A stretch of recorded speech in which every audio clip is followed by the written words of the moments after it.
하늘문을 여는 중보기도자 아홉 번째입니다. 세상에 수많은 책들이 있죠.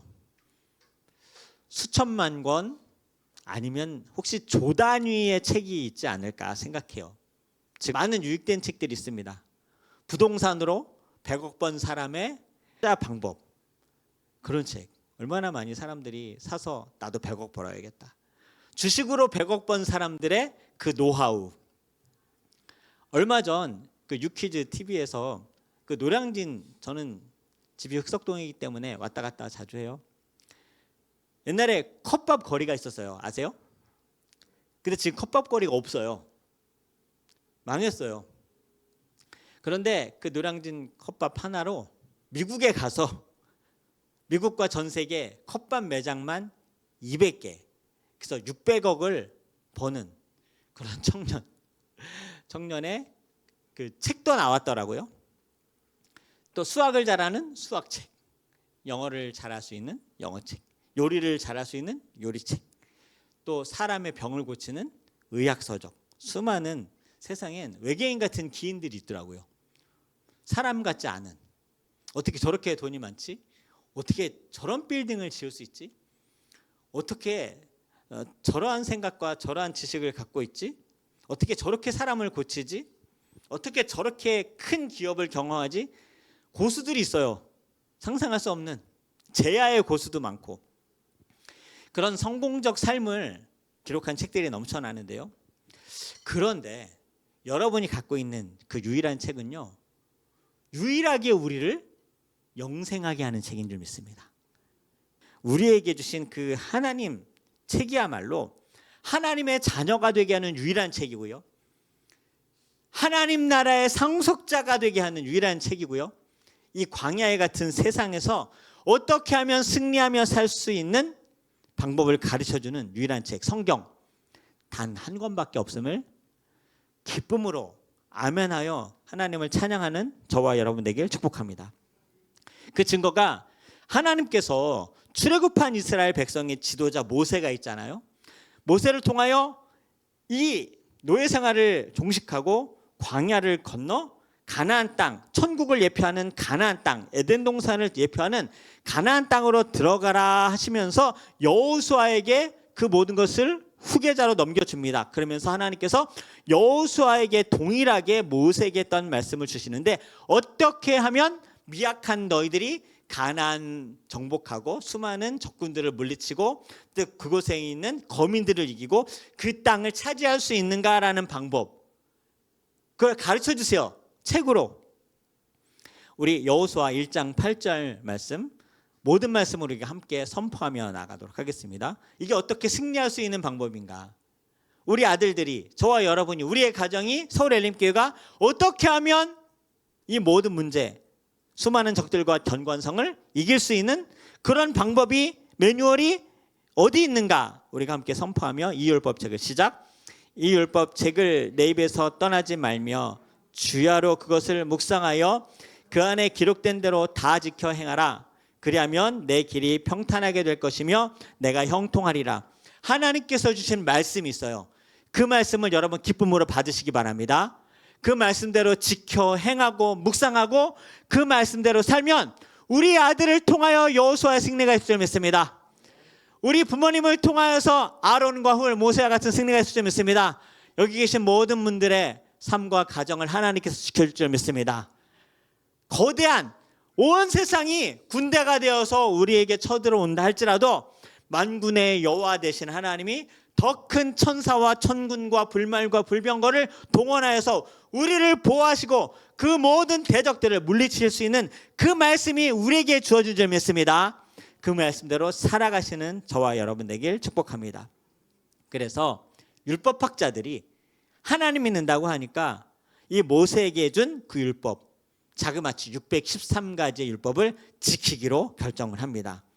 해야 할 것과 하지 말아야 할 것 613가지. 여러분도 이걸 지키면서 살아가면 됩니다. 그러면 어떻게 이길 수 있는가?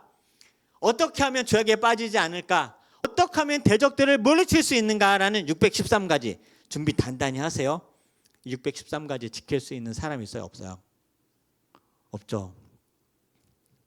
그래서 인간은 절망하게 됩니다. 없잖아요. 613가지를 지켜 살아보겠다고 작정한 사람들이 누구였을까요? 예수님 당시에? 바리새인들이었죠. 율법학자들.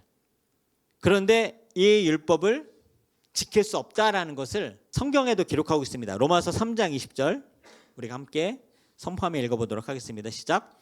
그러므로 율법의 행위로 그 앞에 의롭다 하심을 얻을 육체가 없나니 율법으로는 죄를 깨달음이라. 그렇죠. 우리가 하나님을 믿으면 우리가 무엇임을 깨닫죠? 죄인임을 깨닫잖아요. 그리고 하나님을 믿고 예수님을 모시고 살아가면서 우리는 더욱더 죄책감에 시달릴 수가 있어요.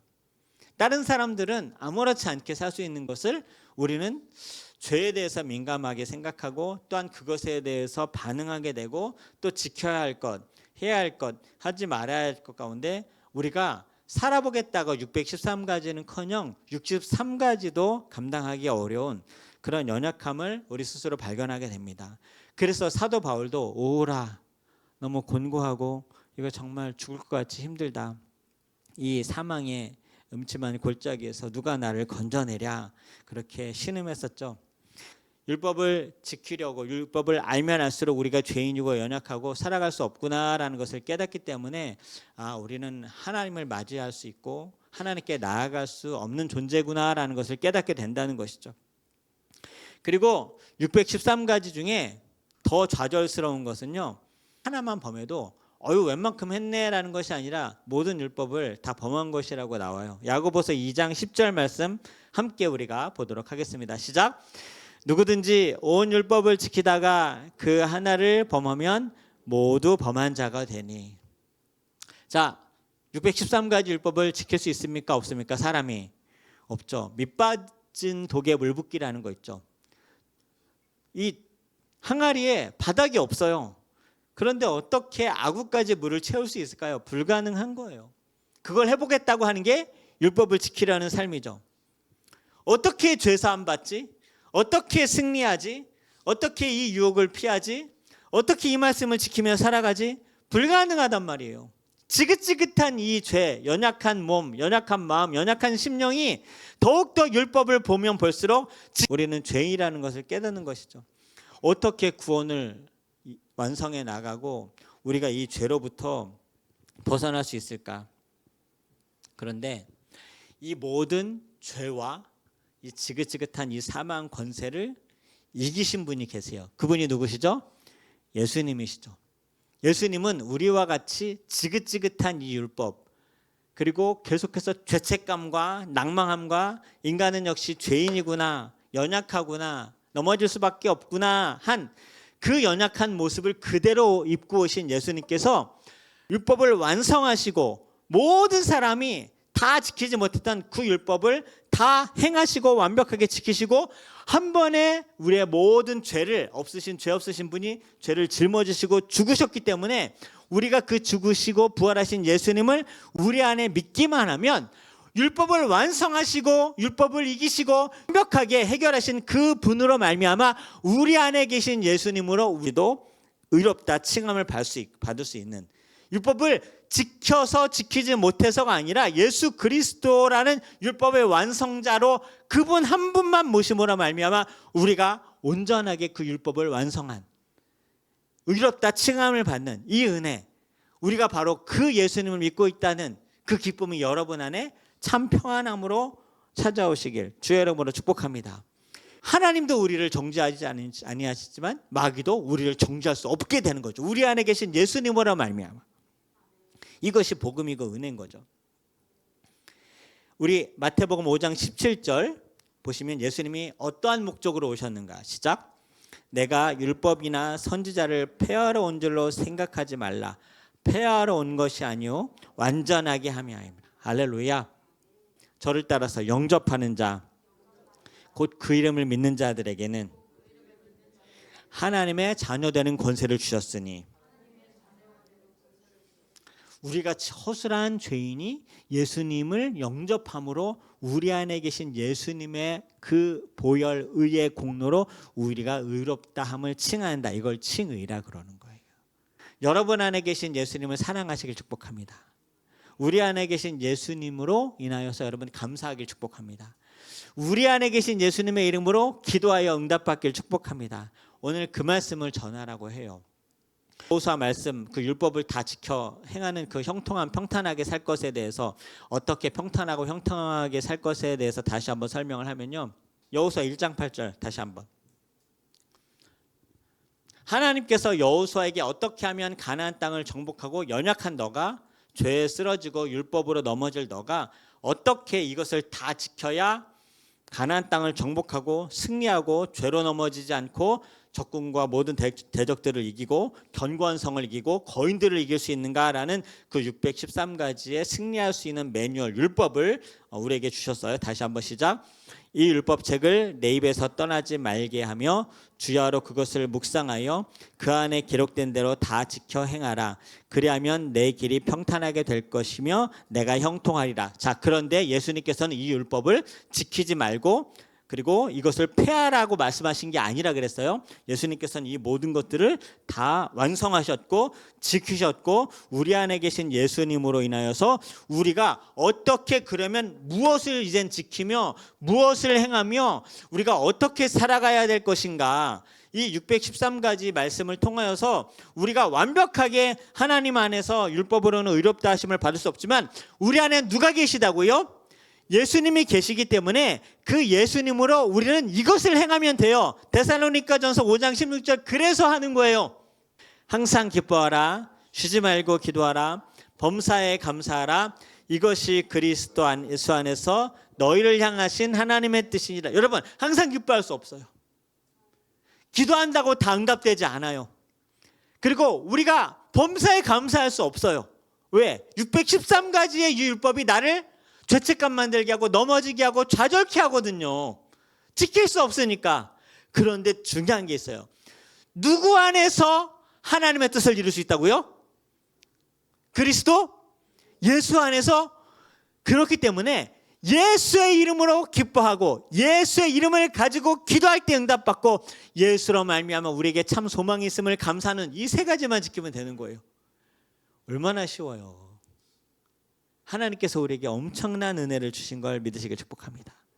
그러니까 소망 되신 예수님으로 인해 우리는 기뻐할 수 있습니다. 그리고 예수님의 그 능력의 이름으로 기도할 때 응답받는 것을 믿으시길 축복합니다. 그리고 우리를 통하여 예수님께서 무엇을 행하실, 그거 놀라운 일을 보여주실 그 일에 감사할 수 있는 것이죠. 얼마나 자유케 되고 얼마나 감사하고, 예수 믿는다는 즐거움과 예수 믿는다는 기쁨이, 여러분은 예수님 믿고 어떻게 삶이 변하셨습니까? 어떻게 예수의 이름을 통해서 능력이 나타났고 예수의 이름 때문에 소망을 갖고 예수의 이름 때문에 기쁨의 삶을 살고 예수의 이름으로 기도하여 응답받는 그런 승리의 삶을 사셨습니까? 이런 여호수아와 같이 여러분에겐 다 적들과 견고한 성이 진치고 있는 가나안 땅이 다 있어요. 여호수아에게 동일하게 말하는 거예요.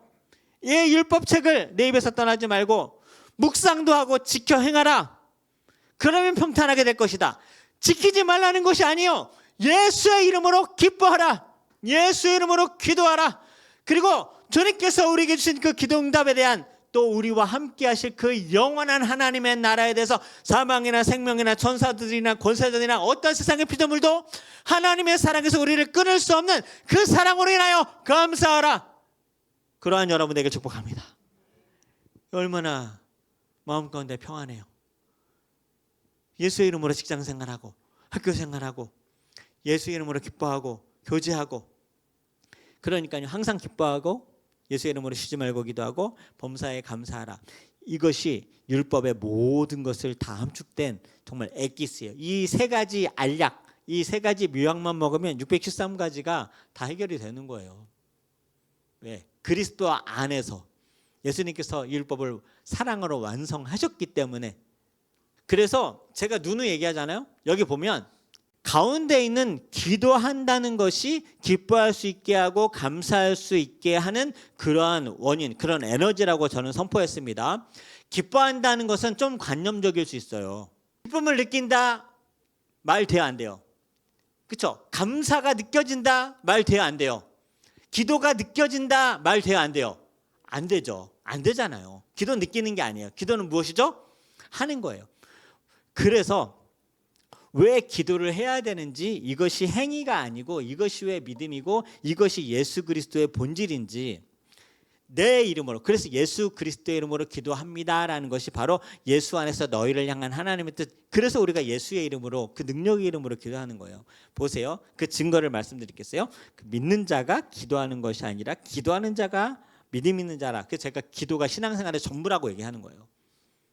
기도하는 게 신앙생활의 전부. 자, 야고보서 1장 6절, 7절, 6절 먼저, 6절. 기도에 대해 야고보 사도가 이렇게 얘기했습니다. 시작. 오직 믿음으로 구하고 조금도 의심하지 말라. 의심하는 자는 마치 바람에 밀려 요동하는 바다 물결 같으니. 자, 기도할 때는 믿음으로 구하라 그랬어요. 누구의 믿음으로?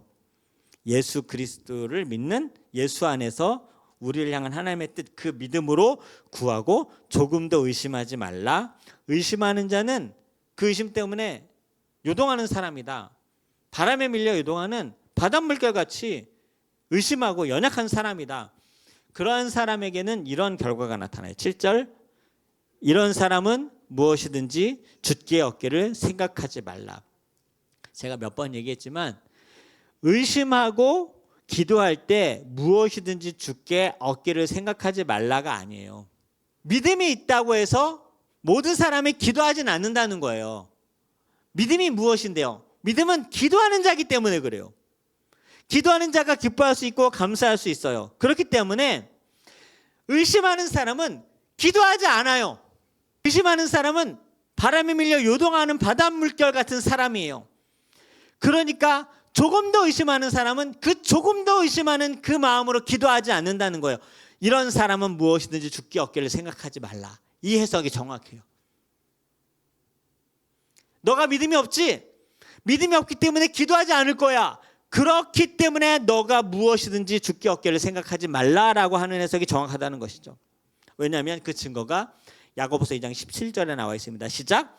이와 같이 행함이 없는 믿음은 그 자체가 죽은 것이라. 믿음이 있기 때문에 기도하는 것이 아니라 기도했기 때문에 그 믿음 자체가 죽은 것이 아니라 살아있다는 것이에요. 우리는 주님 오실 날까지 기도를 포기하지 않을 것입니다. 우리는 끝까지 주님 오실 날까지 기도하다가 주님을 영접하는 교회가 되기를 결단하길 축복합니다. 그래서 야고보서 말씀에 5장 16절에 기도하는 자가 믿음 있는 자이기 때문에 행함이 없으면 너희는 기도 자체도 안 할 것이다. 죽은 것이다라는 것이 정확하고요. 그래서 너희들은 5장 16절 시작. 그러므로 너희 죄를 서로 고백하며 병이 낫기를 위하여 서로 기도하라. 의인의 간구는 역사하는 힘이 큼이니라. 자, 이렇게 될 때 항상 기뻐할 수 있어요. 그리고 서로 기도할 수 있어요. 범사에 감사할 수 있어요. 이것이 너희를 향한 복수잖아요. 그렇죠? 너희를 향한. 그러니까 서로 기도하라고 나온 거죠. 서로 고백하라 그런 것이죠. 서로 낫기를 위하여 간구하라는 것이죠. 의인들의 간구는 역사하는 힘이 크도다. 우리 이것만 잘하면 됩니다. 결과 신경 쓰지 마세요. 하나님이 책임지실 것입니다. 하나님이 책임지실 것이에요. 그래서 지난주에 사도 베드로가 감옥에 갇혔는데 성도들이 무엇했죠? 간절히 기도했어요. 그 기도를 하나님이 들으세요? 안 들으세요? 들으셔서 천사를 보내주세요. 그 감옥문을 뚫고 나와서 기도하는 그 무리들 가운데, 교인들, 성도들 가운데 베드로 사도가 찾아왔는데, 베드로 사도가 찾아왔다는 것을 기도하고 있는 바로 그 지금도 기도하고 있는 그 성도들이 믿어요, 안 믿어요? 안 믿잖아요. 그렇죠. 그 말이 아까 나누었던 야고보서 1장 6절이 의심하면서 기도하면 응답이 안 될 것이다 라고 얘기하면은, 이렇게 믿음 없이 베드로 사도가 찾아왔음에도 불구하고 기도하면서 의심하고 믿지 않은 성도들의 기도가 응답되지 않았어야 돼요. 그렇지 않습니까? 너무나 완벽하죠. 너무나 일치돼요. 기도하는 사람이 믿음이 있다고 하는 거예요. 기도하는 사람의 믿음이 완벽하게 있다는 뜻일까요? 아니죠. 기도하는 사람이 믿음이 완벽해서 기도하지 않아요. 여러분이 믿음이 강력하게 있고 응답될 것을 확신하기 때문에 기도하지 않는단 말이에요. 저도 그렇고요. 우리는 여전히 이것이 과연 치료될까? 이것이 과연 해결될까? 이 문이 열릴까? 이것이 해결될까? 우리는 기약이 없어요. 믿음이 없단 말이에요. 그런데 기도할 때 그 별 볼 일 없는 보리떡 5개, 물고기 2마리와 보리떡 5개 같은 오병이요, 별 볼 일 없는 물맷돌, 별 볼 일 없는 그 지팡이가 홍해를 가리고 골리앗을 넘어뜨리고 5,000명을 먹인 것처럼 나의 그 작은 믿음으로 기도할 때 그 기도에 누구의 이름이 들어가면, 누구의 이름이요? 예수의 이름 때문에 우리가 죄인이고 613가지는커녕 63가지도 행하지 못하는 그런 죄인이지만 의롭다 칭함을 받는 것처럼 우리의 그 작은 신임에 기도하는 그 기도가 예수의 이름으로 구하여지고 주님께 부르짖어지고 주님께 엎드리기만 한다면 하나님께서 우리를 불쌍히 여기셔서 의롭다 칭하셔서 그 기도를 받으시고 오병이어를 받으셔서 5,000명을 먹이실 줄 믿습니다. 홍해를 가리실 줄 믿습니다. 골리앗을 쓰러뜨릴 줄 믿습니다. 그래서 기도하는 거예요. 그래서 기도하는 거예요. 믿음이 없어도 기도하는 거예요. 믿음이 없어도 기도하는 거예요. 그래서 행함이 없는 기도가, 기도하지 않는 건 그 믿음이 죽은 것이다 라고 해석할 수 있어요. 기도하는 자가 믿음이 있다라는 것. 항상 얘기하죠. 여기가 금맥이 지금 둘러쌌습니다. 여러분, 기도라는 곡괭이가 있어요. 근데 기도하지 않아요. 바보죠, 바보. 여기는 그 기도를 그 짓이라고 생각하면서 못하게 해요. 진짜로. 말도 안 되죠. 너무 신기하지 않습니까? 저 안 믿는 사람한테 얘기하는 거 아닙니다. 여러분 다 여러분 안에 예수 그리스도의 놀라운 생명의 주인이 여러분 안에 살아계심을 믿습니다. 그분의 이름으로 곡괭이를 파면 하나님께서 하늘문을 열어주시고 우리에게 부어줄 줄 믿습니다. 근데 안 한다니까요. 와, 이건 말이 안 돼. 이건 기적이에요, 기적. 이게 기적이에요, 이게 기적. 누구의 기적? 마귀의 기적. 이건 마귀에게 엄청난 기적이에요. 기도라는 일을 해요. 어떻게 일하지 않고, 근데 그 일이요, 그 일을 한다고 해서 홍해가 갈라지지 않아요. 그 일을 한다고 해서 5,000명을 먹을 수 없어요. 그 일을 한다고 해서 치유가 되지가 않아요. 근데 이 일을 통하여서 누구의 이름으로 일하기 때문에 주님께서 은혜를 베푸시고 응답을 주시는 것이죠? 예수의 이름. 그러니까 하나님이 기뻐서 흠양하실 수밖에 없는 거예요. 예수의 이름이 들어가 있잖아요. 예수의 보혈의 공로. 이게 복음이에요, 복음. 다시 한번 이 자리에 있는 저와 여러분은 엄청난 사람들임을 저는 믿습니다. 기도로서 금강을 캡시다. 금맥을 캡시다.